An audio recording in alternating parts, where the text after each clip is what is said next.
What's up, everyone? Happy Feel Good Friday, back with another episode for this podcast. In today's episode, we're going to preview both the Detroit game on Saturday and the Philadelphia game on Sunday, and why these are still two pretty big games for the Penguins. I mean, well, at least if they really care about who they want to play in the playoffs. Overall, in the grand scheme of things, it doesn't really make too much of a difference, but still, I want to see if that process is there. Plus, go over some practice notes from Friday. All that plus much more coming up for today's episode of the Locked On Penguins podcast. You're Locked On Penguins, your daily podcast on the Pittsburgh Penguins, part of the Locked On Podcast Network. Your team every day.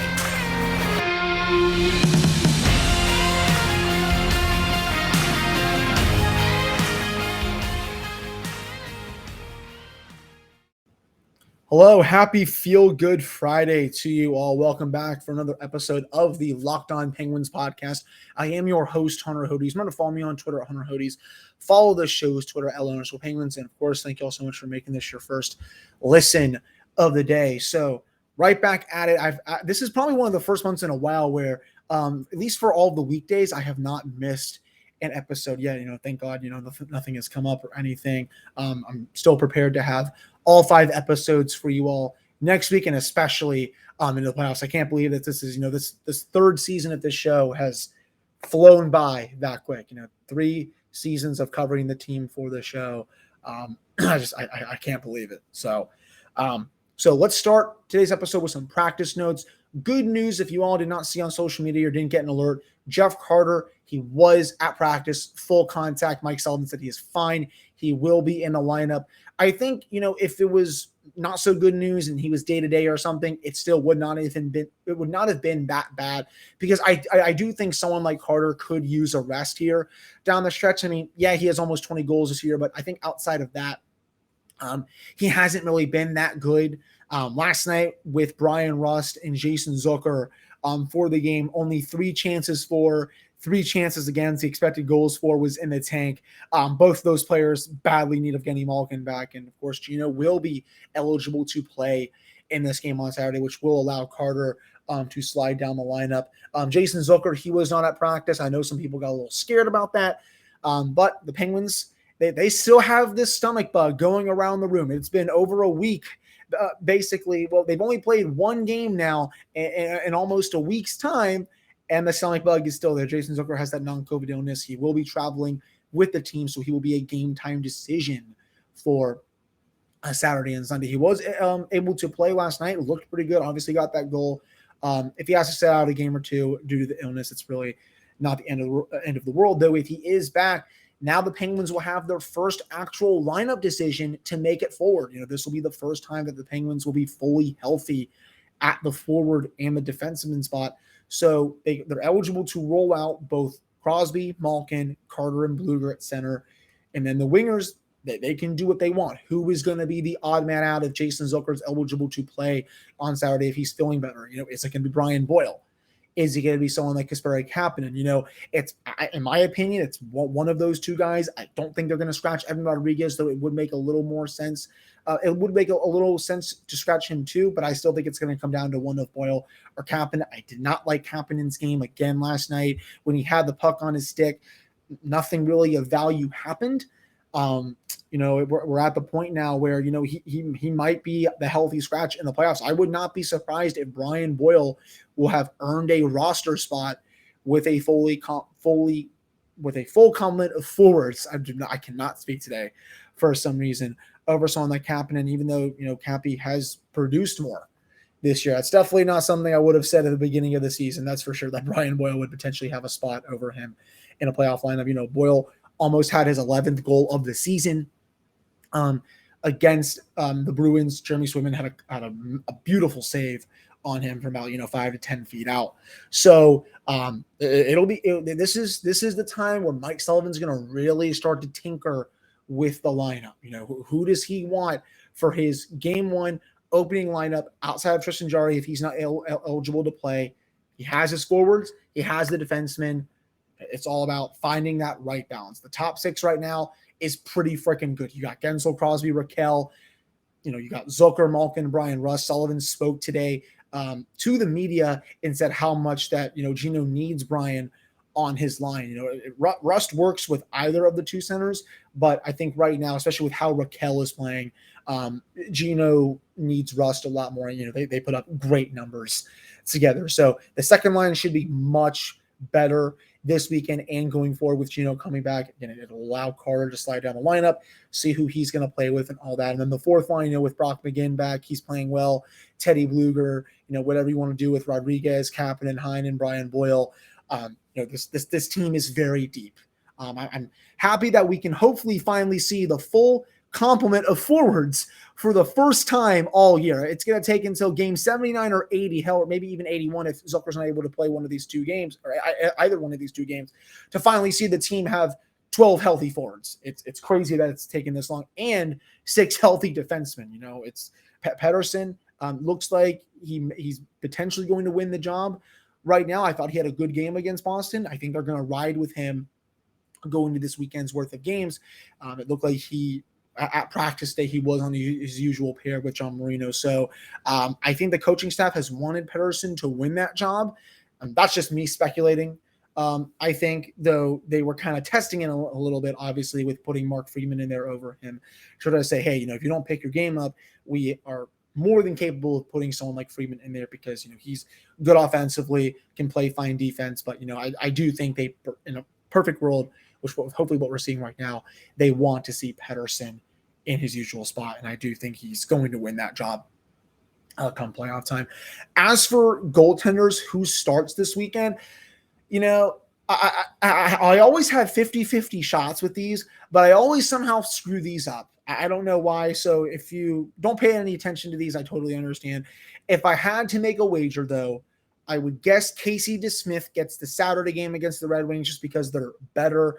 And I think Louis Domingue goes on Sunday against the Flyers. That's how I see, they want to work up to Smith's workload a little bit heading into the playoffs, see if he can, continue this really good hot stretch of games, because, there were some interesting stats that I saw here today about Casey DeSmith. I think Danny Shirey of DK Pittsburgh Sports put up some numbers that I honestly, I was not really too much aware of how good he's been. Since January 28th, Casey DeSmith, 14 games played, .932 save percentage, has saved almost 6 goals above expected. Tristan Jarry during that time, .909 save percentage, has also given up 6 goals above expected. So again, I think part of that has been due to Tristan, not just regressing, but having too much of a workload.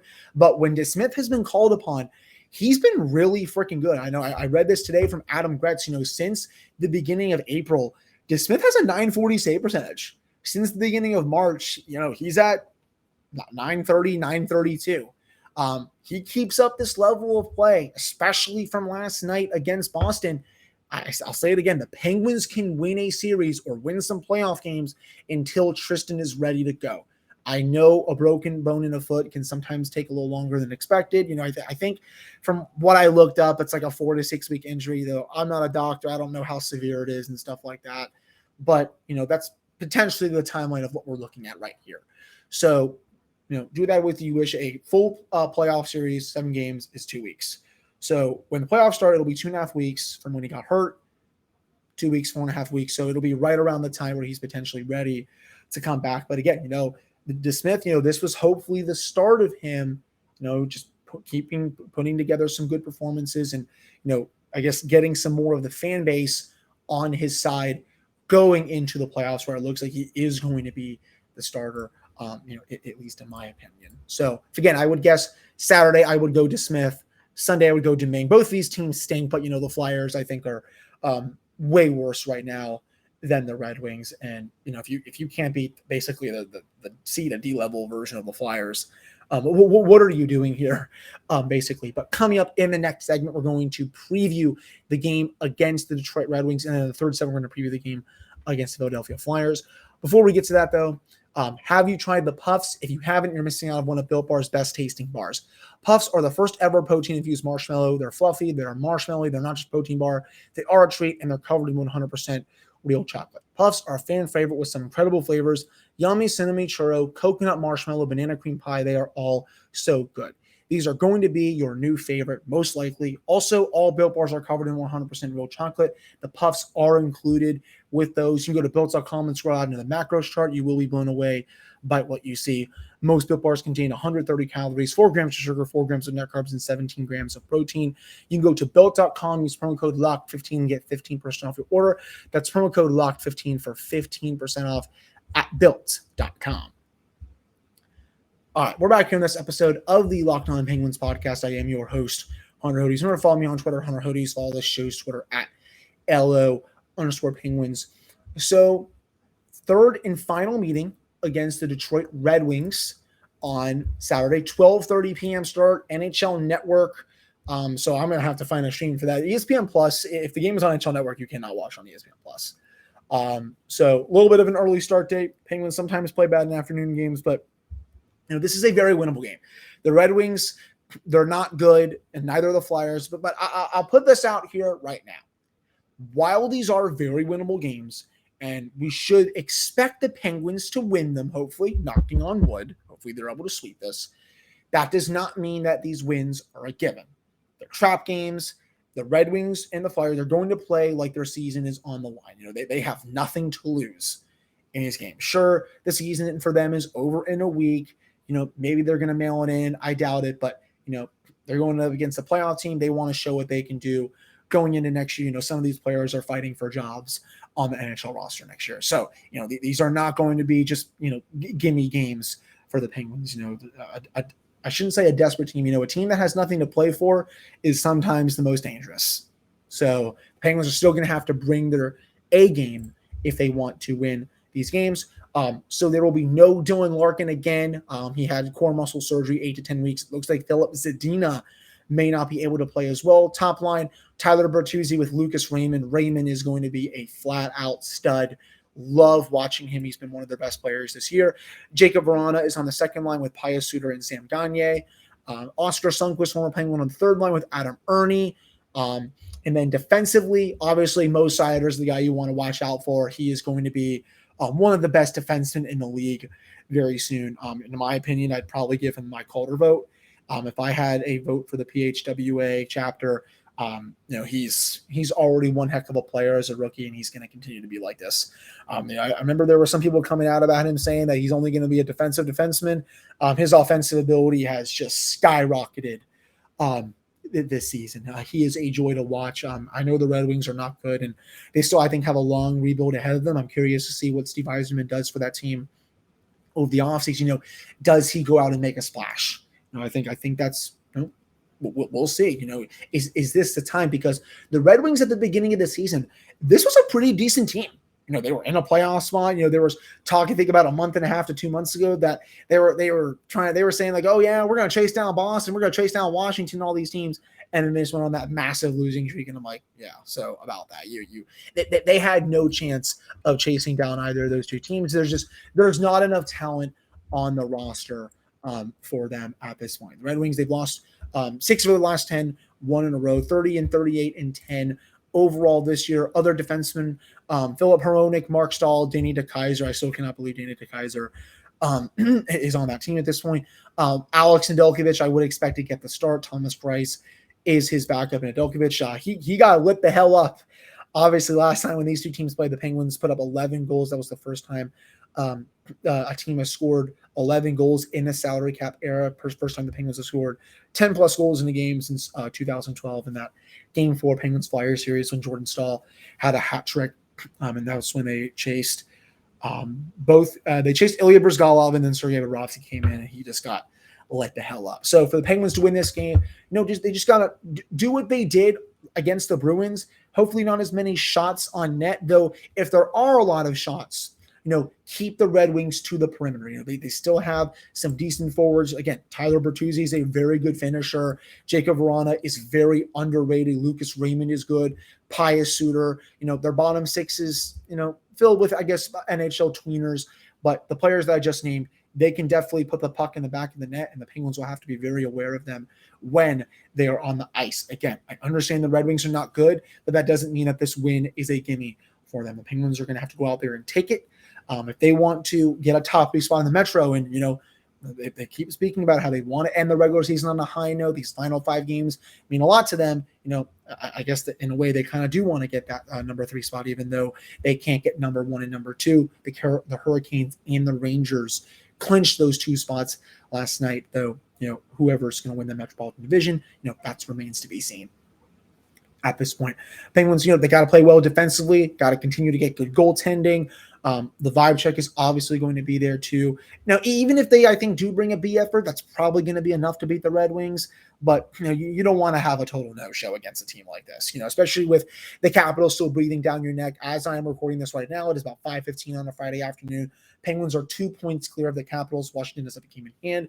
They play on Friday night against the Arizona Coyotes. If they win that, Penguins will still have the tiebreaker over them. They will have 3 more regulation overtime wins over them, and both teams will have 4 games left. So if the 2 teams tie at the end of the season, the Penguins are still likely to win that tiebreaker. Honestly, think of it as the Penguins having a 3-point lead right now, because right now the Penguins, even with the Capitals having a game in hand, they have 4 more regulation/overtime wins against them. That's the second tiebreaker.